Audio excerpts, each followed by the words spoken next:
Rupiah menguat setelah modal asing kembali masuk ke pasar keuangan Indonesia, pasca kenaikan BI Rate menjadi 5,5%. Bank Indonesia menyebut kebijakan tersebut mendapat respons positif dari investor dan akan terus menjaga stabilitas nilai tukar serta daya tarik investasi domestik.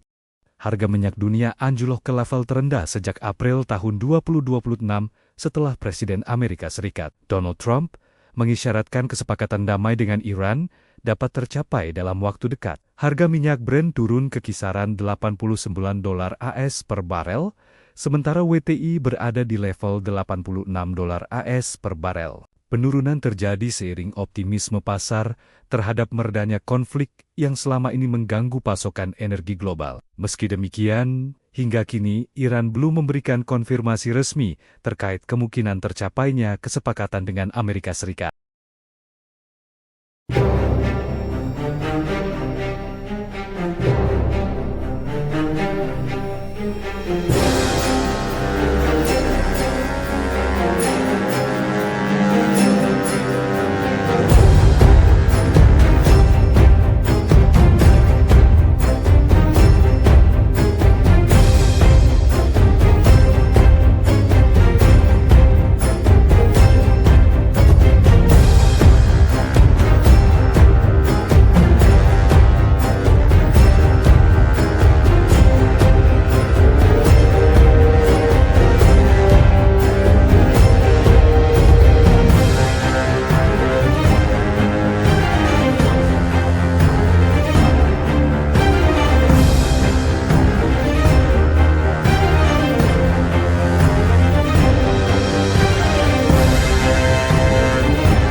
Emiten Emas dan Perhiasan PT Harta Dinata Abadi Tbk atau HRTA menetapkan pembagian dividen tunai sebesar Rp40 per saham dari laba tahun buku 2025. Keputusan ini diambil seiring dengan kinerja perseroan yang melonjak tajam dan mencatatkan rekor tertinggi sepanjang sejarah perusahaan. Dalam rapat umum pemegang saham tahunan, HRTA menyetujui pembagian dividen tunai sebesar Rp40 per saham. Dengan mengacu pada harga saham di kisaran Rp2.300 per lembar, dividen tersebut setara dengan yield sekitar 1,8% dan dividen payout ratio 18,83%. Kebijakan ini mencerminkan komitmen perseroan dalam memberikan nilai tambah kepada pemegang saham. Sepanjang 2025, HRTA membukukan pendapatan sebesar Rp44,55 triliun atau melonjak 144,39% dibandingkan tahun sebelumnya. Laba bersih perseroan juga meningkat 121,29% menjadi Rp978,49 miliar. Pencapaian tersebut menjadi rekor kinerja tertinggi yang pernah dicatatkan oleh perseroan. Pertumbuhan kinerja HRTA ditopang oleh kenaikan volume penjualan emas murni yang meningkat menjadi 7,83 ton pada kuartal pertama 2026. Selain itu, harga jual rata-rata produk emas juga naik lebih dari 71% secara tahunan. Bisnis grosir masih menjadi kontributor terbesar dengan porsi lebih dari 90% terhadap total pendapatan perseroan. Hingga kuartal pertama 2026, HRTA telah membukukan pendapatan Rp20,16 triliun atau tumbuh hampir 197% secara tahunan.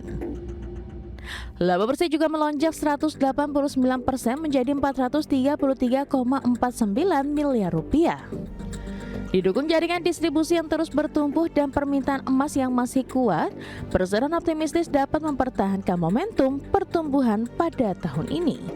Berbagi sumber, IDX Channel. Pemirsa, emiten produsen air minum dalam kemasan PT Sariguna Prima Tirta Tbk atau Cleo optimistis mampu mempertahankan pertumbuhan kinerja sepanjang 2026 meski di tengah ketidakpastian ekonomi. Daya beli masyarakat yang masih terjaga menjadi salah satu faktor utama yang mendorong optimisme perseroan terhadap prospek bisnis tahun ini. Manajemen Cleo menilai daya beli masyarakat yang masih terjaga menjadi fondasi penting bagi pertumbuhan industri air minum dalam kemasan atau AMDK. Perseroan juga melihat industri AMDK nasional masih mencatat pertumbuhan konsisten di kisaran 5 hingga 8% per tahun. Kondisi tersebut membuat Cleo optimistis mampu mempertahankan tren penjualan positif sepanjang tahun ini. Pada kuartal pertama 2026, Cleo membukukan penjualan sebesar 774,4 miliar rupiah atau tumbuh 15,8% dibandingkan periode yang sama tahun lalu. Sementara itu laba bersih konsolidasi mencapai 122,6 miliar rupiah atau meningkat 5,2% secara tahunan. Pertumbuhan tersebut didorong oleh kontribusi positif dari seluruh segmen bisnis perseroan. Untuk menjaga momentum pertumbuhan, Cleo terus melakukan ekspansi melalui peningkatan kapasitas produksi. Tahun ini Persero menargetkan 3 pabrik baru di Palu, Pontianak, dan Pekanbaru mulai beroperasi secara bertahap. Kehadiran pabrik tersebut diharapkan memperluas jaringan distribusi sekaligus meningkatkan efisiensi operasional perusahaan. Selain menambah kapasitas produksi, Cleo juga terus melakukan inovasi produk untuk menjangkau pasar yang lebih luas. Persero menyiapkan peluncuran produk premium Cleo Platin Water atau Cleo Platin Sparkling Water yang menyasar segmen hotel, restoran, dan special outlet. Strategi diversifikasi produk ini diharapkan dapat memperkuat daya saing dan mendorong pertumbuhan penjualan ke depan. Berbagai sumber, IDX Channel. Pemirsa, emiten konstruksi plat merah PT Waskita Karya Tbk terus mengebut penyelesaian proyek LRT Jakarta fase 1B rute Velodrome Manggarai dengan capaian progres fisik menembus 93,07%. Proyek infrastruktur senilai 4,1 triliun rupiah ini kini resmi memasuki tahapan krusial lewat pelaksanaan uji coba sistem perkereta-apian secara detail. Akselerasi pembangunan moda transportasi modern di kawasan metropolitan DKI Jakarta kini semakin mendekati tahap akhir penyelesaian.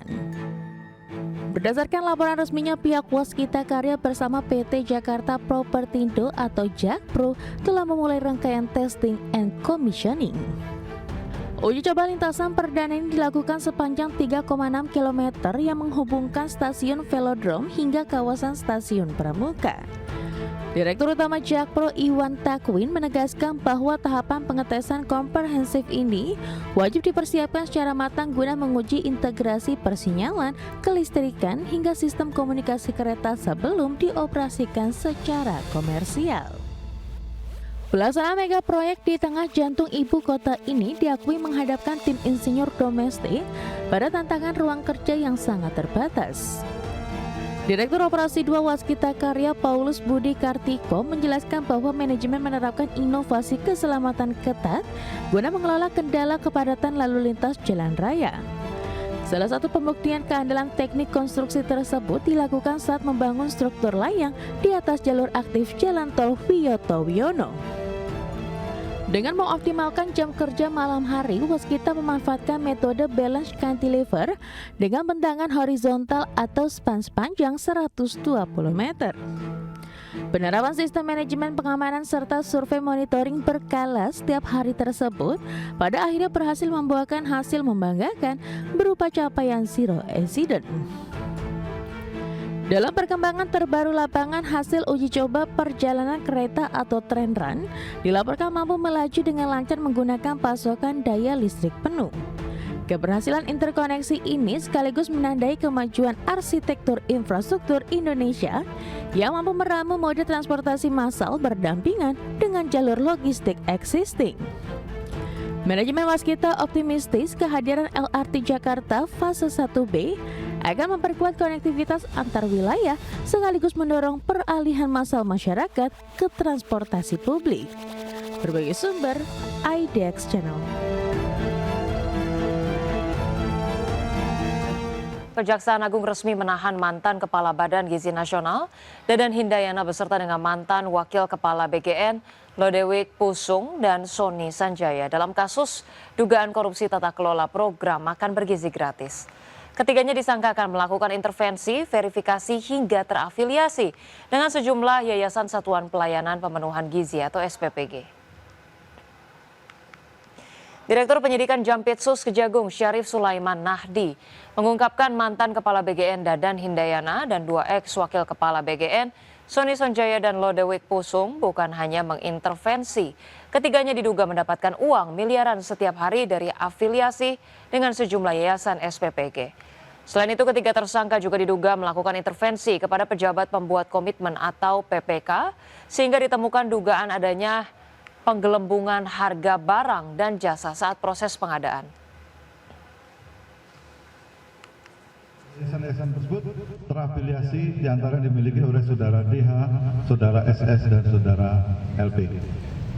Bahwa selain menggunakan yayasan yang terafiliasi tersebut, saudara DH bersama-sama dengan saudara SS dan saudara LP dalam melakukan proses pengadaan baik barang dan jasa di BGN secara melawan hukum, melakukan intervensi kepada PPK, sehingga dalam penyusunan KAK pengadaan barang dan jasa pada BGN tidak disusun sesuai kebutuhan real di lapangan dan adanya markup harga pengadaan. Pemirsa, terkait dengan penetapan tersangka mantan Kepala Badan Gizi Nasional Dadan Hindayana beserta dengan 2 mantan Wakil Kepala BGN dalam kasus dugaan korupsi tata kelola program MBG, Menteri Hukum Supratman Andi Aktas mengatakan bahwa Presiden Prabowo Subianto telah berkali-kali mengingatkan pada para pejabat untuk tidak melakukan praktik curang. Supratman menegaskan pemerintah menghormati dan menyerahkan sepenuhnya penanganan perkara tersebut kepada aparat penegak hukum. Meski demikian, Supratman mengingatkan semua pihak agar asas praduga tak bersalah dalam penanganan perkara korupsi atau dugaan korupsi tata kelola MBG tersebut tetap diutamakan. Prinsipnya kan kita negara hukum ya, jadi Presiden sudah berkali-kali mengingatkan jangan melakukan hal-hal yang tidak, dan kita sekarang kan masih proses praduga tak bersalah. Kita serahkan kepada mekanismenya ya. Pemirsa, Presiden Prabowo memberikan peringatan keras kepada para mitra program makan bergizi gratis untuk tidak melakukan penyelewengan dan korupsi. Prabowo memastikan akan menindak tegas para mitra MBG yang membandel dan minta BPKP, PPATK, KPK, dan Kejaksaan Agung untuk memperkuat pengawasan dan menindak setiap penyimpangan dalam pelaksanaan program MBG. Mitra yang yakin dia mitra yang baik, angkat tangan.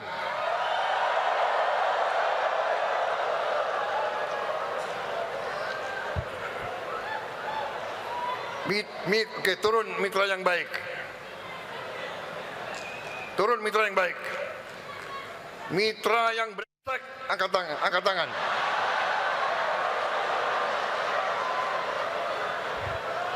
Mitra yang brengsek, angkat tangan.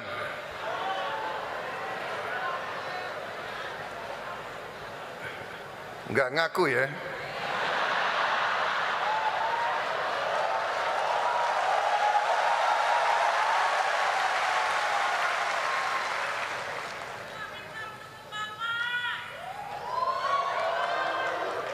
Saudara-saudara, kalaupun saudara mitra yang baik tapi tidak mau ngaku, saya beri kesempatan, kembalilah ke jalan yang benar.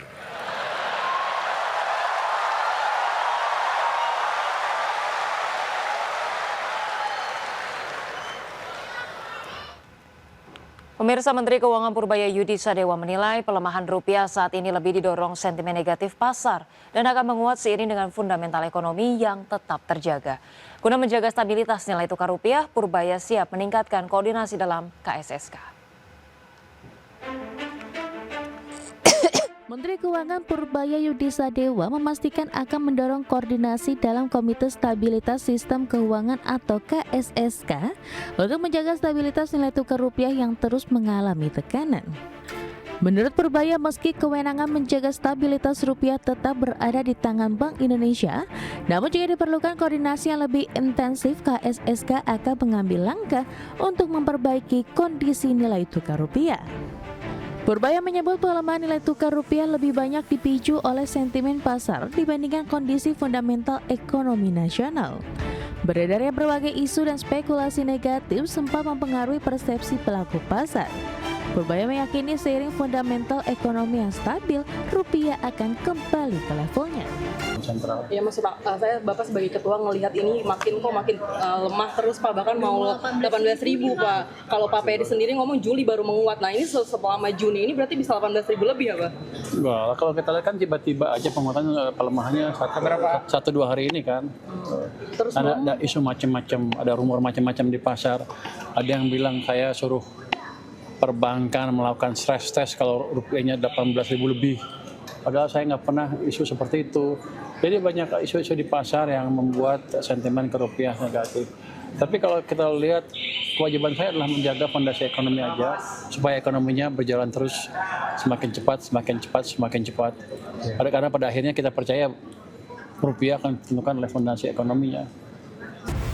Pada penutupan perdagangan Rabu sore, nilai tukar rupiah ditutup melemah 127,5 poin atau 0,71% ke level 17.966 per dolar Amerika Serikat. Berbagai kebijakan yang diambil Bank Indonesia dan pemerintah nyatanya belum mampu memperkuat nilai tukar rupiah terhadap dolar Amerika Serikat. Dari Jakarta, Raharjo Patmo, IDX Channel.